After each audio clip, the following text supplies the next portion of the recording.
Bueno, doy gracias a Dios porque estamos de vuelta. La semana pasada tuvimos la oportunidad de ir a una iglesia en Mexicali.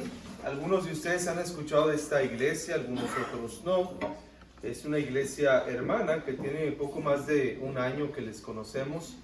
Y pues ellos primero hicieron el esfuerzo de venir hasta acá para conocernos.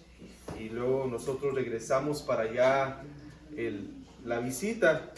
Y fue de mucha bendición por diferentes razones. Y doy gracias a Dios que podemos tener una iglesia hermana, lejos, pero tenemos una iglesia que se interesa por nosotros y que compartimos muchas cosas y nos une el deseo de crecer como iglesia, sanamente, de una forma dirigida por el Señor. Creo que todas las iglesias buscan lo mismo, pero lo buscamos de una forma tan unida que solo el Señor lo pudo poner de esa manera.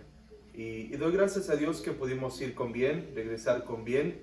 Y yo compartí el día miércoles en la oración que yo me fui muy tranquilo, yo me fui muy a gusto por diferentes razones. No crean que fueron vacaciones, nos fuimos a trabajar, a hacer ministerio allá.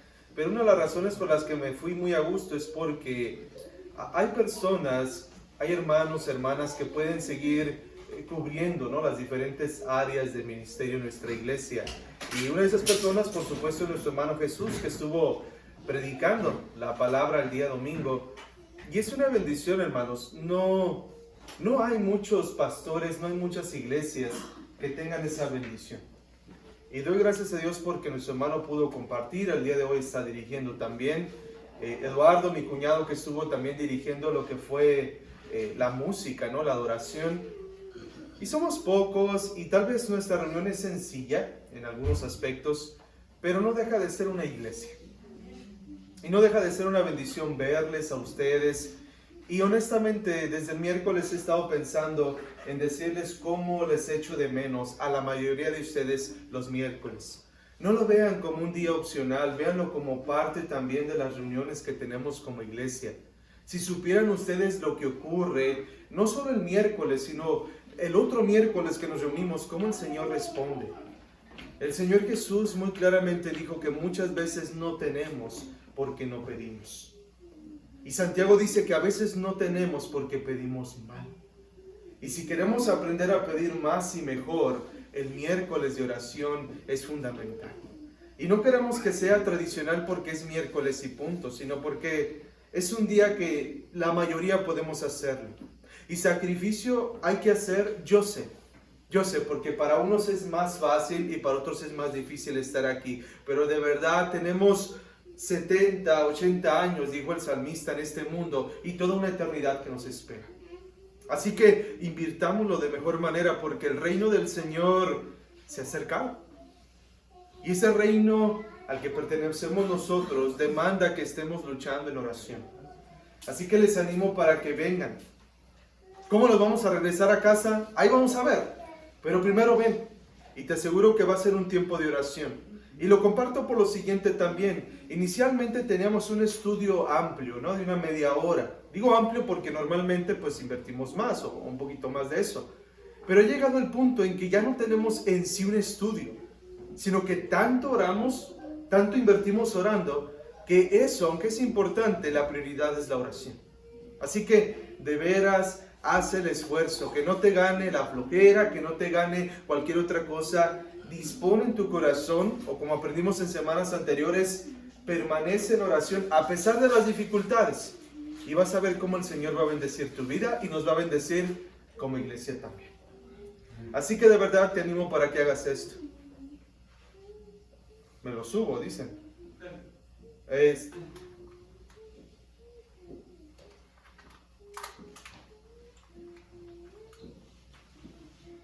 Se descompuso. Ya no sirve esto. Bueno, diría alguien, es el diablo metiendo su cola, ¿no? Pero en realidad no pasan estas cosas normalmente. Ya no sirve esto, no sé qué pasaría. Mejor, luego no me deja estar a gusto. Hermanos, vamos a estar en Mateo 6. Mateo 6, y les invito para que vayamos a Mateo 6.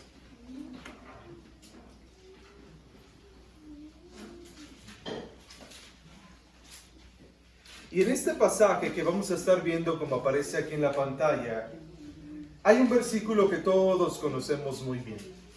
Es el verso 33. Mateo 6:33.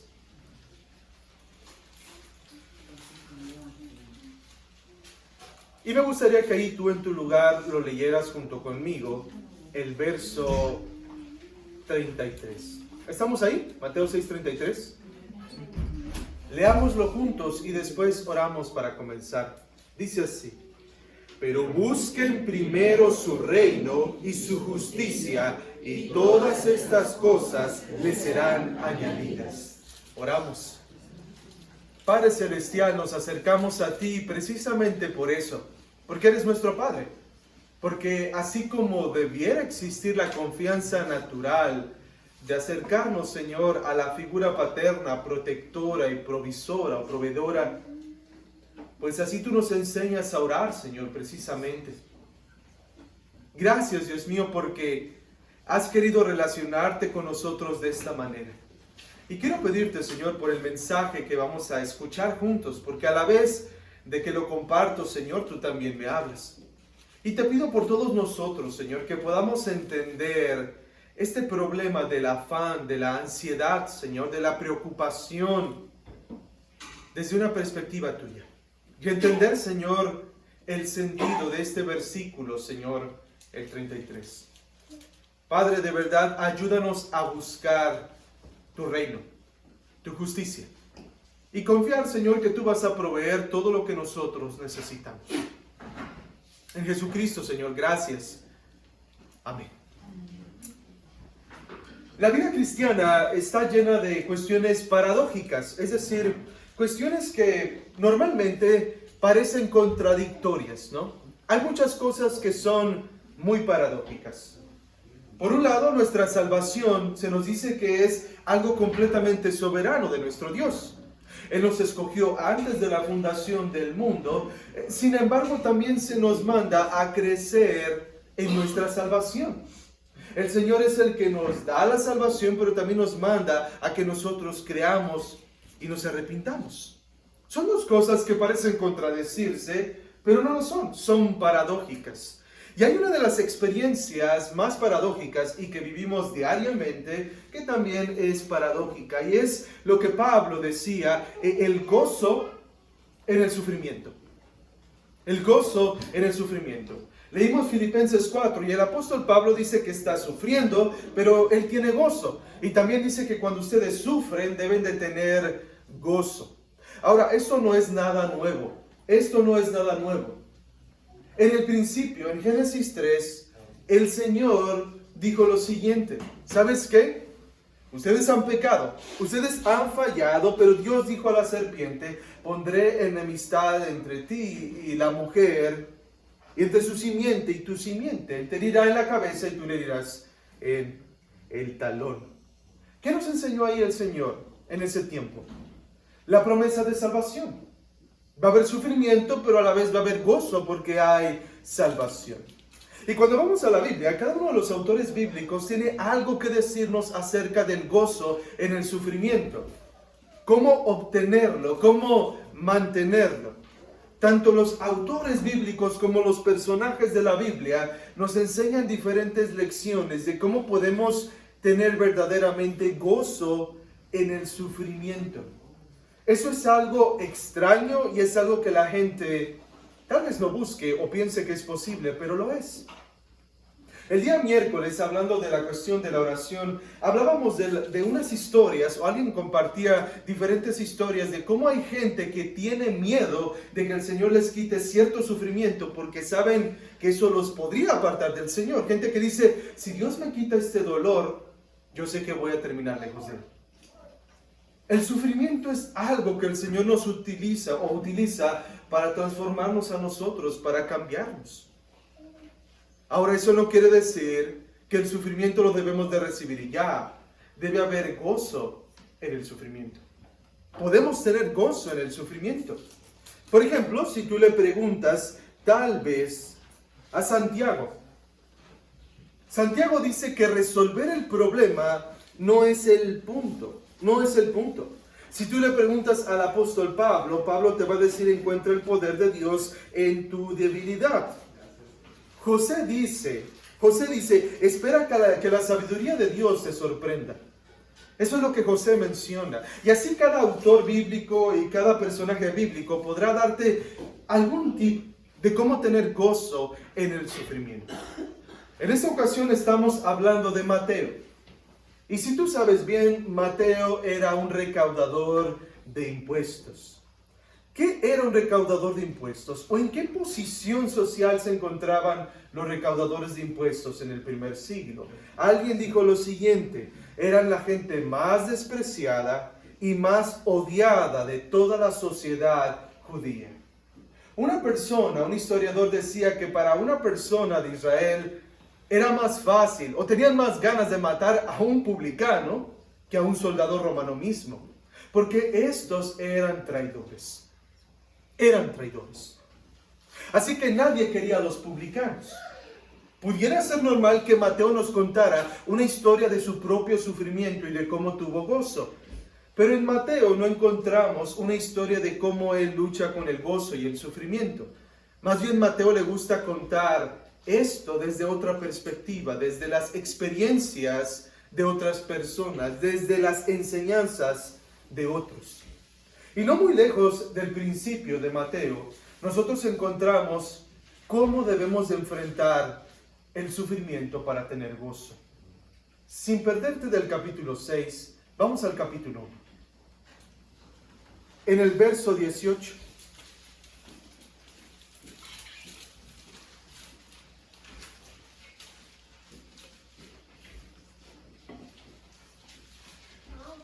Mateo 1:18 comienza diciendo lo siguiente: el nacimiento de Jesucristo fue como sigue. Estando su madre, María, comprometida para casarse con José, antes de que se llevara a cabo el matrimonio, se halló que había concebido por obra del Espíritu Santo. Ese es el primer encuentro que nosotros tenemos con el sufrimiento en la historia que Mateo nos está contando. Un hombre llamado José está por casarse con una mujer llamada María y resulta que esta mujer estaba embarazada. Si no es porque Mateo nos cuenta que esta era una obra del Espíritu Santo, cualquier otra persona pensaría lo que tú estás pensando tal vez en este momento. Ella lo había engañado. Así que este es el sufrimiento de José. Él no sabe lo que tú y yo acabamos de leer. Él simplemente sabe que su mujer, o la que estaba por ser su mujer, estaba embarazada. Y en ningún momento le vino a su mente que probablemente ese hijo era obra del Espíritu Santo. Así que él está devastado por dentro. Sin embargo, ¿cómo reacciona él mismo? En el verso 19 se nos dice que quiso abandonarla secretamente porque no quería denunciarla públicamente. Esto podía exponerla a ella tal vez a la muerte o tal vez también a lo que es la crítica. Es decir, la gente se iba a dar cuenta de que María había engañado a José e iba a ser la burla y el hazmerreír de toda la sociedad en esa época. Y como él no quiso hacerlo, él no quiso causarle sufrimiento, a pesar de que él estaba sufriendo, él quiso dejarla secretamente. La pregunta para nosotros es: ¿por qué José enfrentó ese sufrimiento de esa manera? No es lo normal, ¿verdad? Yo creo que la mayoría hubiéramos buscado castigo, venganza, sangre. Pero José no lo hizo. ¿Por qué? Verso 19 dice que él era un hombre ¿cómo? Justo. Él era un hombre justo.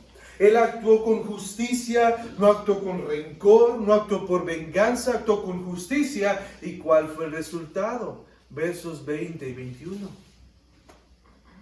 Pero mientras pensaba en esto, se le apareció en sueños un ángel del Señor, diciéndole: José, hijo de David, no temas recibir a María tu mujer, porque el niño que se ha engendrado en ella es del Espíritu Santo. Y dará a luz un hijo y le pondrás por nombre Jesús, porque él salvará a su pueblo de sus pecados. Verso 24 y 25. Cuando José despertó del sueño, hizo como el ángel del Señor le había mandado y tomó consigo a María como su mujer y la conservó virgen hasta que dio a luz un hijo y le puso por nombre Jesús. José actuó con justicia. Y el resultado de eso fue que el Señor envía ese ángel y le explica esa situación y le dice por completo cuál era el asunto. Y el Señor le dice, ¿sabes qué? No temas recibirla, recíbela. Puedes tener gozo incluso en esta situación. Tal vez una de las situaciones más dolorosas para aquellas personas que saben lo que es un engaño, lo que saben que es una traición.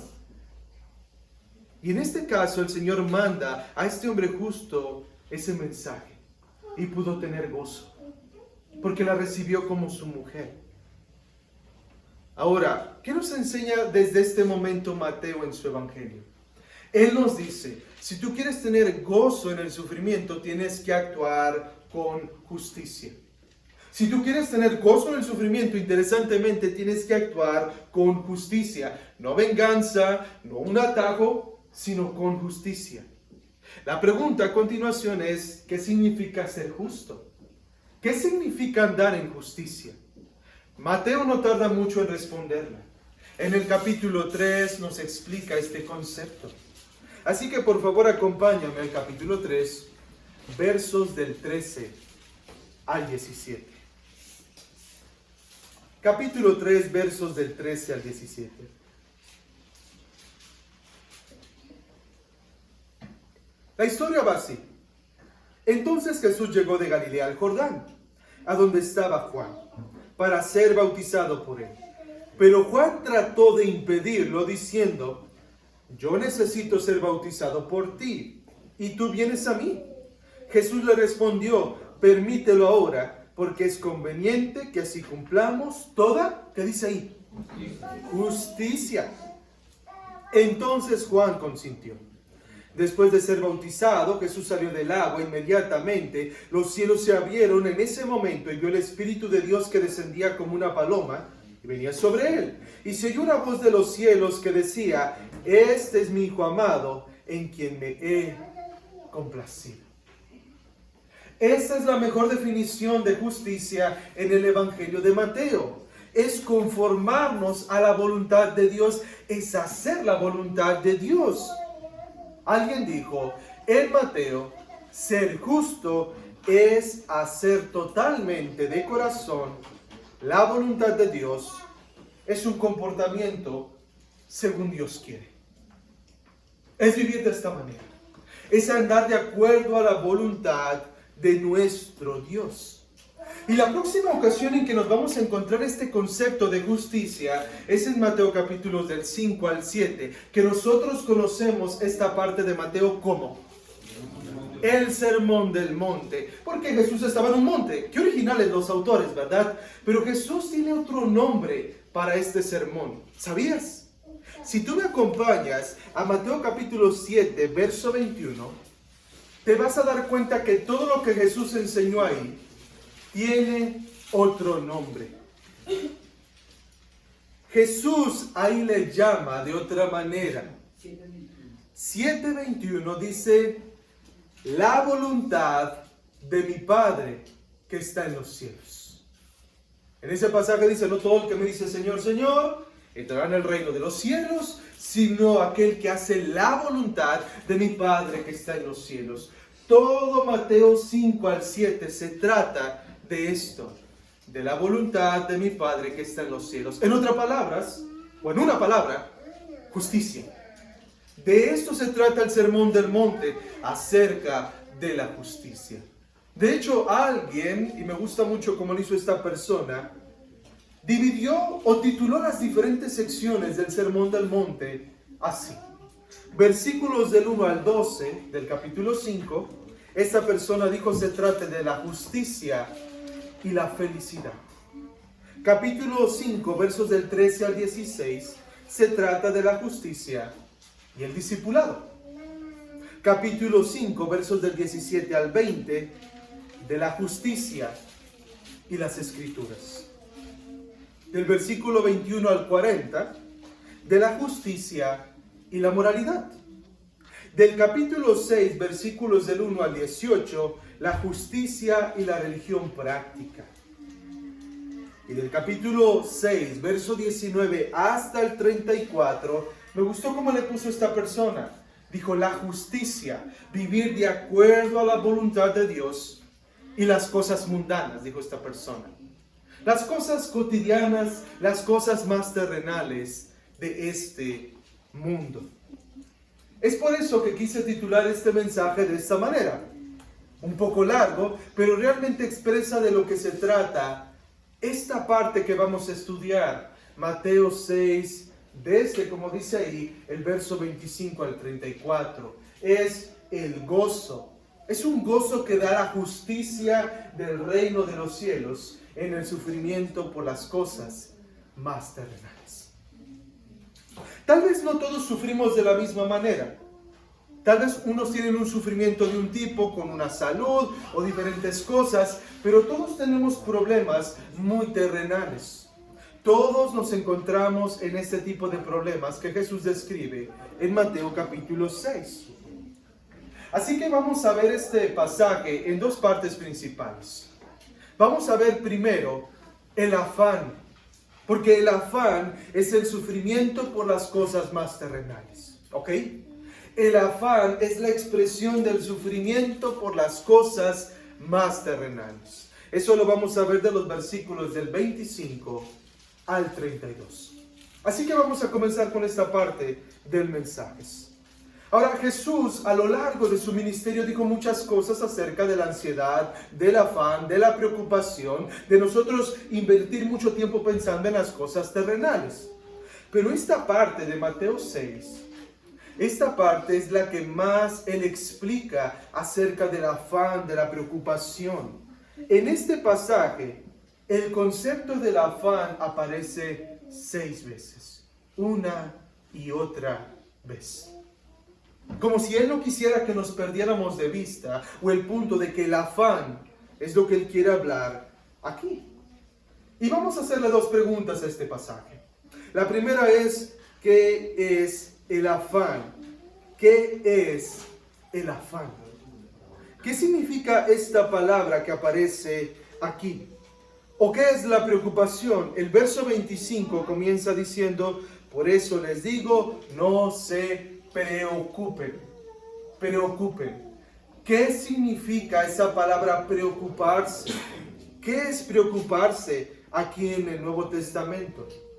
Esta palabra tiene el significado o el sentido siguiente: ser atraído en diferentes direcciones. Es estar distraído. Es tener la atención dividida. Ir de un lado a otro. Por eso significa que esto cause un afán. ¿Qué es preocuparse? Es estar dividido, partido en dos. Es querer hacer muchas cosas o resolver muchas cosas al mismo tiempo. Es querer hacer muchas cosas a la vez. Es enfocarse en muchas cosas queriendo solucionarlas. De eso se trata esta palabra. Y la ansiedad por las cosas que uno necesita para sustentar la vida del día de mañana puede realmente dividirnos en 2. Por un momento pensamos, puedo confiar en Dios para proveer todas mis necesidades. Luego la duda de la provisión viene. Ese es uno de los problemas más grandes que nosotros tenemos. Día a día luchamos con esto. Día a día luchamos con esto entre lo que pensamos y lo que realmente creemos.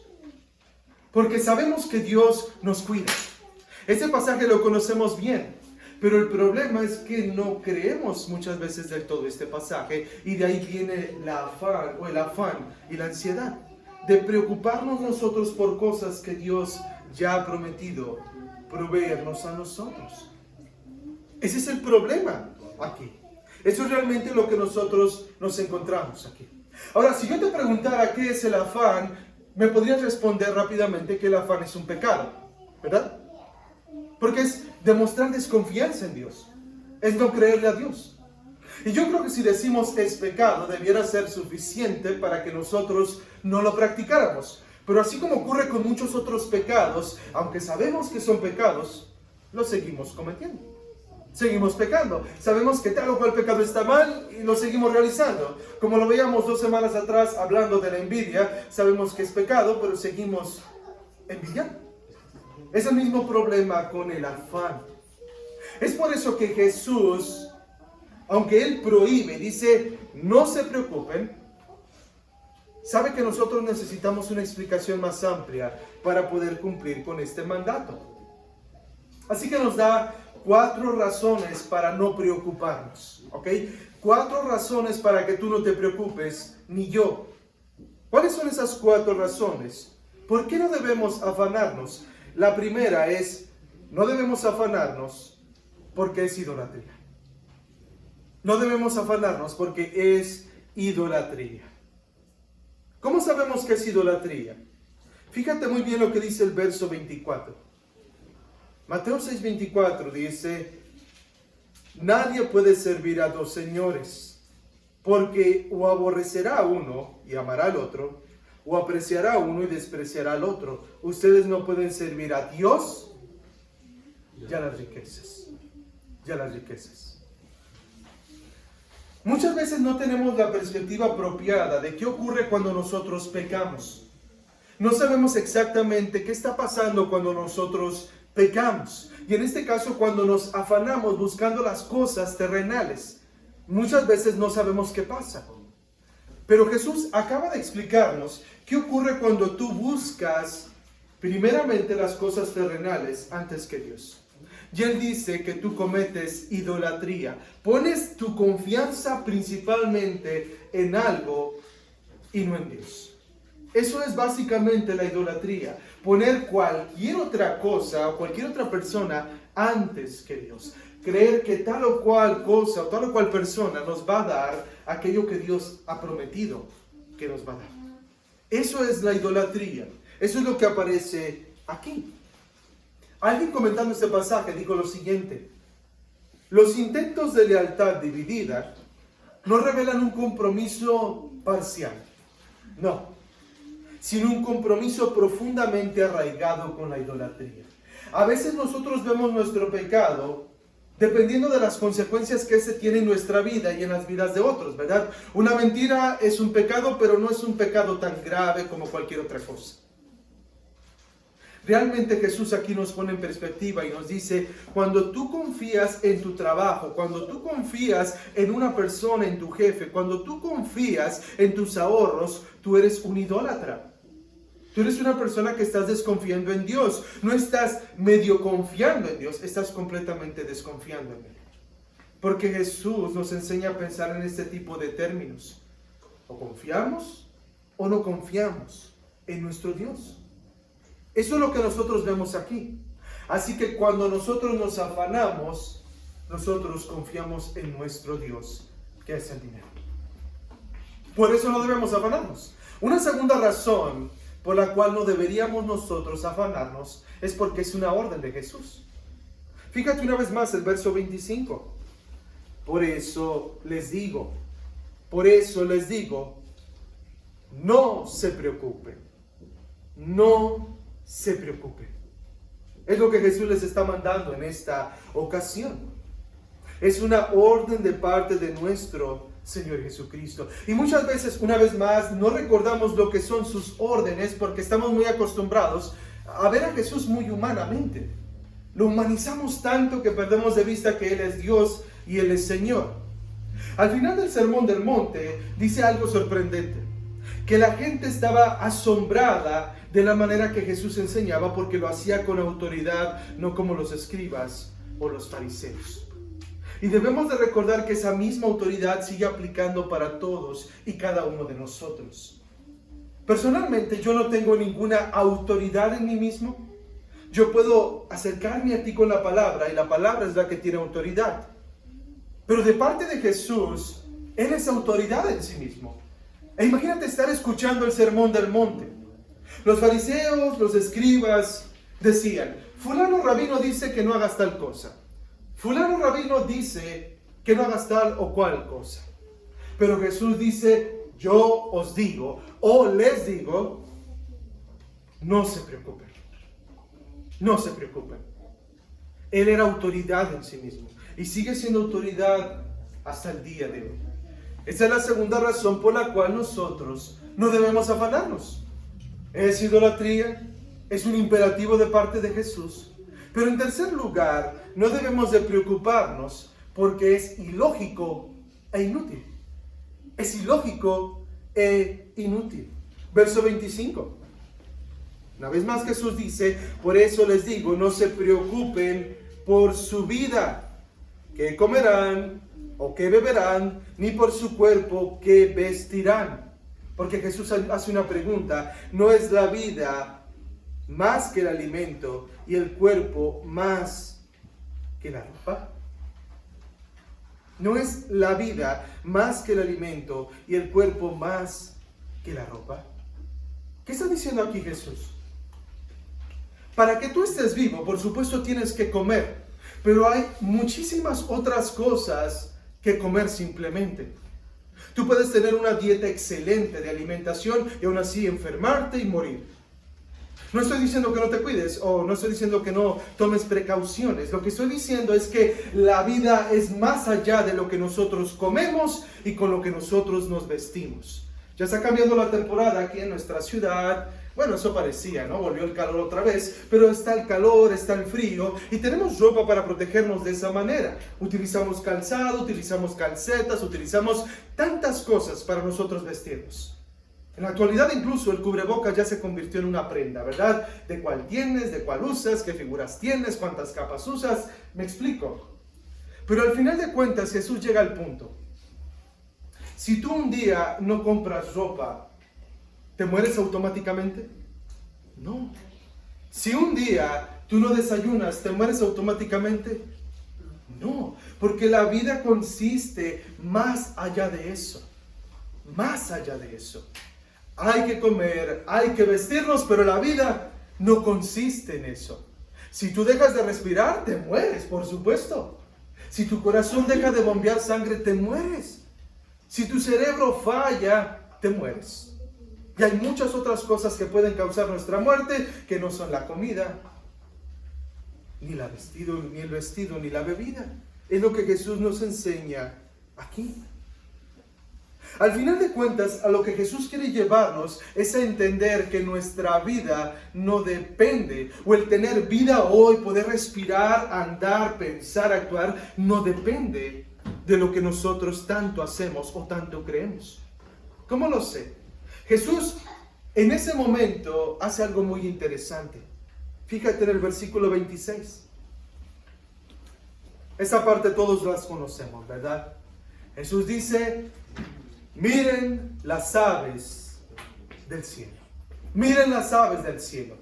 Y analizando esta parte me gustó mucho porque hubo cierto autor bíblico, cierto comentarista que hizo un estudio grande, amplio de esta parte y dice que muy probablemente en esa época del año, en ese momento había una migración de aves y mientras Jesús estaba hablando, estaban esas aves pasando y literalmente Jesús les dijo, miren las aves del campo, miren las aves del cielo.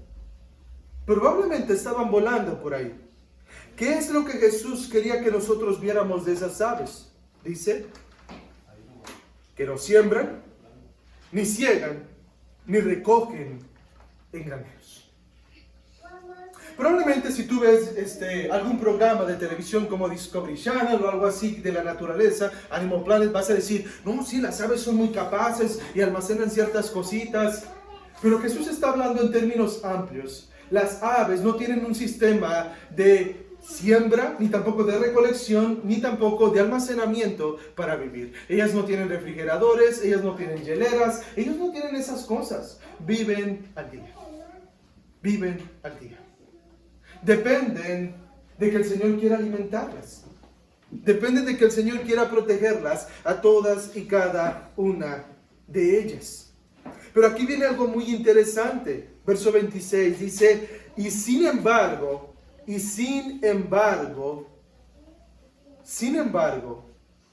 Señor, el Padre Celestial, las alimenta. ¿Qué nos enseña aquí esto Jesús? Este es un principio para nosotros. Esto nos indica que la providencia paternal divina para mantenernos con vida, escucha bien, no depende y no descansa en la capacidad de la criatura para conseguir y conservar el alimento. No depende de eso. No es en la ventaja que tenemos nosotros de las aves del cielo para conseguir y conservar el alimento, sino el valor que nos ha sido asignado por nuestro Padre que está en los cielos. ¿Cómo lo sé? El Señor Jesús dice, ¿no son ustedes de mucho más valor que ellas? Esa es la única razón, déjame ponerlo de forma muy clara, la única razón por la cual tú tienes comida, alimento y bebida, por la cual tú tienes ropa, es porque el Padre Celestial te valora más que las aves.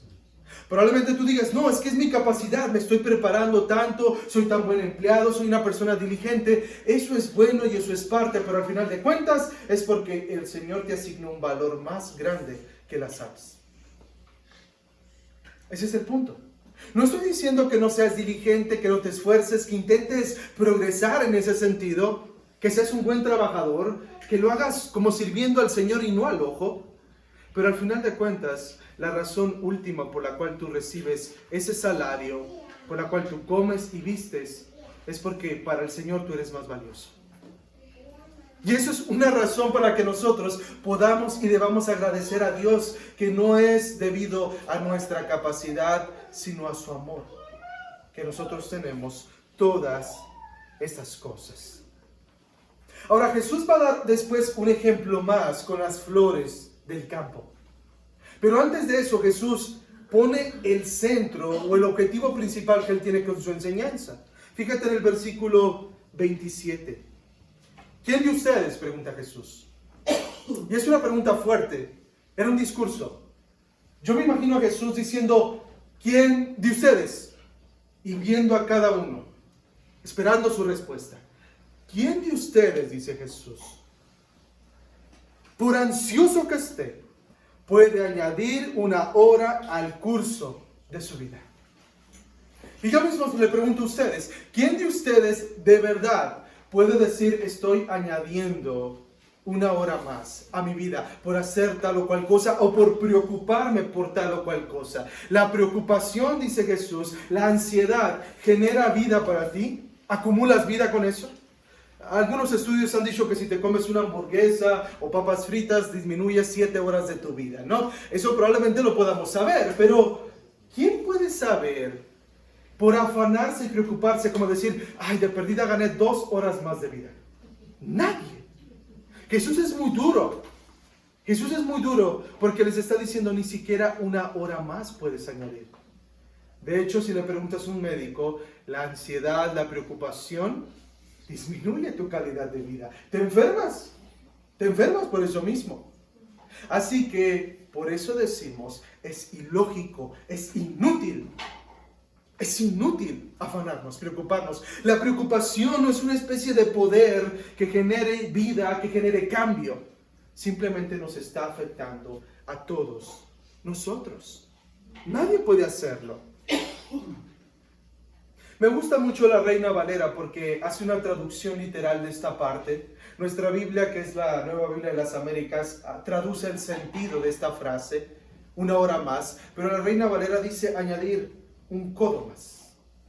Esto es un codo.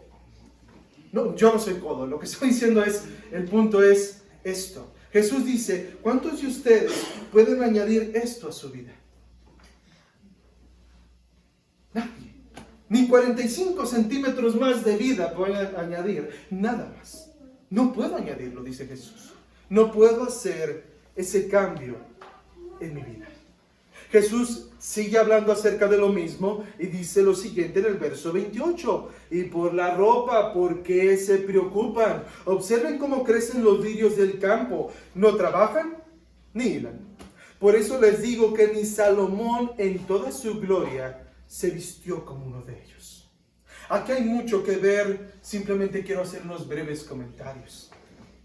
Cuando tú trabajas, debe haber una remuneración para que tú puedas comprar ropa. Pero ¿sabes qué pasa? Si tú eres tan pobre que no puedes comprar ropa nueva, ¿qué hacemos?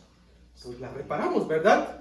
En cierta ocasión me tocó, tenía un pantalón que me encantaba, un pantalón negro, compré uno de esos polvitos del caballito que le dicen o algo así, ¿no? Y lo vacié y otra vez se vio negro. Todos hemos hecho algo así, ¿no? A lo mejor se van a decir, no, qué vergüenza pasó, nosotros sí compramos ropa nueva cada semana, cada mes. Todos hemos hecho algo así, una especie de reparación a nuestra ropa. Coser una camisa vieja, un botón, repararla, pintarla. Pero ¿sabes algo? Las flores del campo no trabajan y ni siquiera pueden repararse a sí mismas. No pueden decir, se me cayó un pétalo, voy a pegarlo. No pueden. No pueden. Sin embargo, dice Jesús, a pesar de encontrarse en esa situación, se ven mucho más hermosas que Salomón. La pregunta aquí es, ¿por qué Jesús habla de Salomón? ¿Por qué habla de Salomón? Porque dice, ni en toda su gloria o esplendor se vistió como uno de ellos. Para los judíos, la época del reinado de Salomón fue la época de la mayor prosperidad. En el Antiguo Testamento se nos habla de el lugar donde él estaba, de donde él vivía, lo que él tenía, todos los lujos. Fue la época de más abundancia. Y lo que Jesús está diciéndoles es, ustedes ni siquiera saben cómo vivió Salomón, pero han escuchado que es la época más lujosa. Bueno, déjenme decirles lo siguiente. Salomón ni siquiera se puede vestir con esos colores, con esa belleza de las flores. Es lo que está diciendo Jesús. ¿A qué nos quiere llevar? ¿A qué nos quiere llevar? Versículo 29. Pero les digo que ni Salomón en toda su gloria se vistió como uno de ellos. 30. Esa es la razón por la que Jesús dijo todo lo anterior. Y si Dios así viste la hierba del campo, que hoy es y mañana es echada al horno, ¿no hará Él mucho más por ustedes? Que dice, hombres de poca fe. Y esa parte es muy fuerte. Jesús dice, no hará Él mucho más por ustedes, hombres de poca fe. Hombres de poca fe. ¿Qué nos está diciendo aquí el Señor Jesucristo? Lo que ya dijimos al principio. La raíz de la ansiedad, del afán, de la preocupación, de nosotros estar enfocados en las cosas más terrenales. Le quieras poner como le quieras poner, tiene solo un nombre: poca fe. De verdad, Jesús lo acaba de decir aquí, porque muchas veces nosotros ocultamos nuestro pecado poniéndole otro nombre, como previsión, como ser personas muy sabias, como ser personas que están tratando de guardar para el futuro o de pensar en el futuro. Pero Jesús dice, eso se le llama poca fe. Poca fe. Y aquí hay dos cosas para mí y yo creo que para ti también. Una, por un lado, poca fe, pues nos dice poquita fe, poquita fe. Pero por otra parte a mí me da esperanza porque dice, hay fe, pero es poca. Hay fe, pero es poca. Y yo creo que todos nosotros podemos tener ese tanque ya de fe en la reserva, pidiéndonos a gritos que lleguemos a rellenar esa fe, a creer más en Dios. Ahora, ¿de qué se trata creer en Dios? Comienza en nuestra mente, pero sigue con los actos. No voy a hacer tal o cual cosa porque confío en el Señor. Yo cumplo con lo que me corresponde y el Señor ha prometido lo demás. No tener fe se expresa con las acciones, no con las palabras. Porque hablar podemos hacerlo todos nosotros, confío, creo en el Señor. Pero las acciones es lo que demuestra si creemos o no. Me gusta mucho cómo el Señor después trata con los discípulos y con las personas que le seguían. Y sale este hombre y dice, creo, ayuda a mi incredulidad. Creo, ayuda a mi incredulidad. Jesús en varias ocasiones preguntaba, ¿qué quieres que haga por ti? Señor, si quieres puedes limpiar. Fe, confianza en nuestro Dios. Eso es lo que nos dice aquí Jesús. Hasta el momento hemos visto 3 razones para no preocuparnos. Es idolatría. Es un imperativo, un mandato de Jesús. No debemos de preocuparnos porque es ilógico e inútil. Y otra cuarta razón es porque preocuparse, afanarse, es lo que hacen los incrédulos. Es lo que hacen los incrédulos. Versículos 31 y 32. Jesús dice lo siguiente: por tanto, no se preocupen diciendo qué comeremos o qué beberemos o con qué nos vestiremos, porque los gentiles buscan ansiosamente todas estas cosas, que el Padre Celestial sabe que ustedes necesitan todas estas cosas. Los gentiles buscan todas estas cosas. Cuando tú vas al Evangelio de Mateo, te das cuenta que hay una repulsión hacia los gentiles, porque hay un marcado contraste entre Israel, el pueblo de Dios, y los judíos y los gentiles. Y aquí Jesús dice lo siguiente, y eso es una palabra fuerte para estas personas. ¿Saben qué dice Jesús? Ustedes critican mucho que los gentiles no son pueblo de Dios, ustedes critican a los gentiles que están fuera del pacto, de mis bendiciones, pero al final de cuentas ustedes están viviendo como ellos. Y este mensaje aplica también para nosotros, porque en ocasiones podemos decir, los incrédulos hacen eso, los no creyentes hacen eso, pero a nosotros vivir desconfiando de Dios, tratando de nosotros ganarnos las cosas, en el sentido de decir, yo voy a hacer que mi vida se alargue un codo más, estamos viviendo igual que los no creyentes. No hay una diferencia. Cuando no veas oposición en tu trabajo, en tus cercanías, es porque estás viviendo igual que esas personas. Como dijo alguien, estás siguiendo la corriente, no hay oposición. Pero cuando realmente veas oposición, ahí te vas a dar cuenta que estás luchando contra el sistema terrenal en el que nosotros nos encontramos. Al tomar decisiones radicales, no decisiones tontas, no decisiones de flojera, no decisiones desobligadas, sino decisiones por fe. Yo cumplo con esto que el Señor me manda y confío en el Señor que Él va a proveer lo demás. ¿Qué nosotros vemos aquí? Que es algo muy interesante. Jesús dijo, la preocupación no sirve de nada. La preocupación no sirve porque no produce nada en sí mismo, no causa nada. Sin embargo, aquí viene algo interesante. Jesús a continuación nos va a decir que sí debemos de buscar algo afanosa, ansiosamente, preocupadamente. ¿Qué nos está enseñando Jesús aquí? Y eso es algo bien importante. La vida, seas creyente o no, la vida no es fácil. La verdadera vida. Hay personas que tienen una vida fácil estafando, hay personas que viven malamente, ¿no? Personas que viven engañando a los otros y se la llevan muy suave, muy a gusto. Pero la vida real requiere trabajo, esfuerzo, diligencia, madrugar, acostarse tarde, tener dificultades, problemas en casa y fuera de ella. Esa es la vida real. Eso es lo que Jesús nos está diciendo a continuación. Lo que quiero decirles no es que la vida es relajada, no, la vida es intensa, es demandante.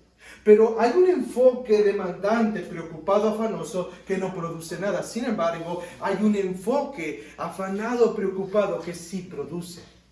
Y es lo que viene a continuación. Ya vimos el afán, el sufrimiento por las cosas más terrenales. Ahora veamos la alternativa. Si no debemos afanarnos, ¿qué debemos hacer? La alternativa es el gozo de buscar la justicia del reino de los cielos. ¿Qué dice Jesús en el verso 33? Una vez más, en la Biblia valen mucho los peros. Jesús dice, todo lo que dije anteriormente, no lo hagan, por favor. Verso 33, pero ¿qué? Busquen. Y esta palabra, anótala también. Porque esta palabra significa ser absorbido en la búsqueda. Es un esfuerzo perseverante y agotador por obtener algo. Escucha bien esto, es un esfuerzo perseverante y agotador por obtener algo. Afán. Busquen primero, antes que nada, su reino y su justicia. Su reino y su justicia. Eso es lo que Jesús dice aquí. Su reino y su justicia. ¿Y cuál es la promesa? ¿Cuál es la promesa que aparece al final? Y todas estas cosas le serán añadidas. Aquí hay un contraste. Jesús ya dijo anteriormente, si tú te preocupas, ¿qué añades? Nada. Pero dice, si tú te preocupas por el reino de Dios y su justicia, ¿qué se te va a añadir? Todas estas cosas. Todo lo que anteriormente vimos, todo lo que anteriormente Él tocó, la comida, la bebida, el vestido, y todo lo que necesitamos nosotros para vivir, lo vamos a obtener buscando su justicia. Y esto es algo que debemos de ver como si fuera un ciclo. Tú buscas el reino de Dios y su justicia, Él te da más vida para que tú sigas buscando el reino de Dios y su justicia. Y Él te da más vida para que tú sigas buscando el reino de Dios y su justicia una y otra vez. En otras palabras, Él te va a dar todo lo suficiente, todo lo que tú necesites para vivir buscando su justicia. Al final de cuentas, de este lado de la eternidad, eso es lo que nosotros tenemos que buscar, eso es lo que nosotros nos tenemos que enfocar, vivir de acuerdo a la voluntad de nuestro Dios. Eso es lo que nosotros tenemos que hacer, eso es lo que nosotros tenemos que pensar, es lo que tenemos que hacer. Y no es sencillo. No es sencillo, ¿por qué? Sin perderte de que ya estamos por terminar este pasaje, regrésate conmigo al capítulo 5 de Mateo. Versículo 6. Mateo 5, 6. ¿Qué dice? Bienaventurados los que tienen hambre y sed de, pues ellos serán saciados. Versículos 10 y 11. ¿Qué dicen? Bienaventurados aquellos que han sido perseguidos por causa de la ¿qué? Pues de ellos es el reino de los cielos. Bienaventurados serán cuando los insulten y persigan y digan todo género de mal contra ustedes falsamente por causa de mí. Regocíjense y alégrense porque la recompensa de ustedes en los cielos es grande, porque así persiguieron a los profetas que fueron antes de ustedes. Verso 20. Verso 20. ¿Qué dice Jesús? Porque les digo a ustedes que si su justicia no supera la de los escribas y fariseos, no entrarán en el reino de los cielos. Entrando al capítulo 6, verso 1. Capítulo 6, verso 1. Jesús dice, cuídense de no practicar su justicia delante de los hombres para ser vistos por ellos. De otra manera, no tendrán recompensa de su Padre que está en los cielos. Va a ser costoso. Va a ser muy costoso. Ya vimos la primera fotografía de lo que se trata ser justo. José mismo. Un hombre que sufrió, se dolió, pero al final de cuentas obtuvo su recompensa. Por ser justo. Por andar de acuerdo a la voluntad de Dios. No se trata de un evangelio de la prosperidad. Es un evangelio de promesa. De que si nos promete el Señor, tú vives justamente, yo te voy a añadir todas estas cosas. Si tú te quieres enfocar en tú mismo añadirte todas las cosas, no vas a vivir de acuerdo a mi voluntad, te vas a cansar, vas a estar fuera de ella y vas a querer culparme de que tú no tienes las cosas suficientes. Pero si tú te enfocas en hacer mi voluntad, yo te prometo, te voy a dar todo lo que tú necesites para hacerla. A veces nosotros oramos y decimos o pedimos, quiero hacer la voluntad de Dios. Aquí está la voluntad de Dios. Pero ¿sabes realmente cuál es el problema? Cuando entramos a la voluntad de Dios como sufrimos y es sufrida, decimos, esto no es la voluntad de Dios. Pero esa es la voluntad de Dios. Y en la medida que entres, te vas dando cuenta de que así es la voluntad de Dios. Sufrimiento por causa de la justicia. Pero esa justicia a la vez puede darnos gozo. No sacándonos del sufrimiento, sino en medio de ese sufrimiento, de ese dolor, de ese pesar. Así que, si tú tal vez piensas que la justicia de Dios o la voluntad de Dios es no sufrir, ese es el problema principal. Porque su llamado es al dolor y el sufrimiento. ¿Sabes por qué? Porque en el futuro todo eso va a ser quitado. En este lado del mundo, de la eternidad, Eso es una herramienta, el sufrimiento que nos va preparando para tener un gozo. Piénsalo de la siguiente manera. Piénsalo de la siguiente forma. En la eternidad ya no habrá ningún mal, ni dolor, ni sufrimiento. Y todos estaremos cantándole al Cordero, digno es de recibir la gloria por lo que Él hizo por nosotros. Si tú llegaras al cielo sin haber sufrido, vas a decir, pues ¿por qué agradecerle si no sufrí nada? Pero como pasaste sufrimiento, como Él pasó sufrimiento, ese será un lugar de reposo. Lamentablemente creemos la mentira de Satanás de que podemos tener el Edén aquí, la tierra prometida aquí, el paraíso aquí. Pero eso nos espera en un futuro, después. Jesús termina diciendo lo siguiente. Verso 34. Por tanto, no se preocupen por el día de mañana. ¿Qué significa esta frase? El futuro. No nada más mañana, el futuro. No te preocupes por el futuro. ¿Por qué? Porque el día de mañana se cuidará de sí mismo. Bástenle a cada día sus propios problemas. ¿Acaso Jesús está diciendo que nosotros no debemos de planear para el futuro? ¿Acaso Jesús no está diciendo que debemos de ahorrar, por ejemplo, de cuidarnos nosotros para el futuro? No. Jesús está diciendo aquí lo siguiente. Haz esas cosas, pero pon en primer lugar el reino de Dios y su justicia. Jesús no nos está dando todos los pasos en específico que van a venir después. Nos está dando el gran y primer paso de todos. Enfócate en el reino de Dios y su justicia y te vas a dar cuenta cómo todas las demás cosas se van ajustando y se van acomodando. Pero a nosotros nos gustaría un plan detallado, al menos del día de mañana, ¿verdad? Nos gustaría que Dios nos dijera, mañana van a salirte estos problemas. Cuidado con tu vecino, cuando vayas manejando también, cuidado porque alguien se te va a meter.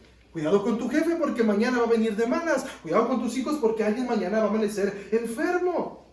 Pero así no funciona. ¿Por qué? Porque si de por sí tenemos poca fe, el tener un plan de esa manera nos quitaría la poca fe que tenemos. Porque pensamos, ya sé qué hacer mañana. No, baste cada día su propio mal. Cada día va a tener sus luchas. Hoy las tuvo y las va a seguir teniendo. Y te prometo que mañana va a haber más. Pero busca el reino de Dios y su justicia y todo lo que necesites para enfrentar eso y seguir en la voluntad de Dios, lo vas a tener. No lo prometo yo. No soy un predicador de la prosperidad. Estoy citando a Jesús que nos dice, busca ese reino, busca mi justicia y todo lo que necesites para seguir haciendo mi voluntad, te lo voy a dar. Amén. Oramos. Cuando escuchamos estas palabras, Padre, solamente podemos responder como al final decían mis hermanos y hermanas. Amén. Porque, Señor, somos personas de poca fe. Confiamos mucho en nosotros, en nuestros recursos, nuestras habilidades, nuestras probabilidades y posibilidades. Pero se nos olvida, Señor, que todas estas cosas no son el camino para, Señor, tener las cosas que necesitamos. Por un momento, Señor, pudiéramos sentir o pensar que todo lo tenemos bajo control. Como canta nuestro hermano Santiago Benavides, que tenemos el sartén por el mango. Todo lo tenemos resuelto. Pero al final de cuentas, Señor, no tenemos nada resuelto. Porque lo único que tenemos, Señor, es a ti. Ayúdanos, Señor, a tener esa confianza que se requiere para vivir día a día.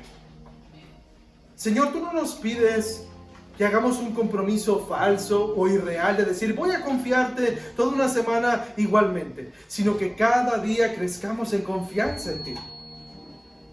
Que busquemos, Señor, crecer en nuestra poca fe, que sea un poco más cada día. Y que descansemos que tú vas a proveer lo que necesitamos para creer en ti y para vivir para ti. En Jesucristo, Señor, ayúdanos a vencer el afán, el sufrimiento por las cosas más terrenales con tu justicia. Y ayúdanos a obtener ese gozo que tanto tú también nos das. En Jesucristo. Amén.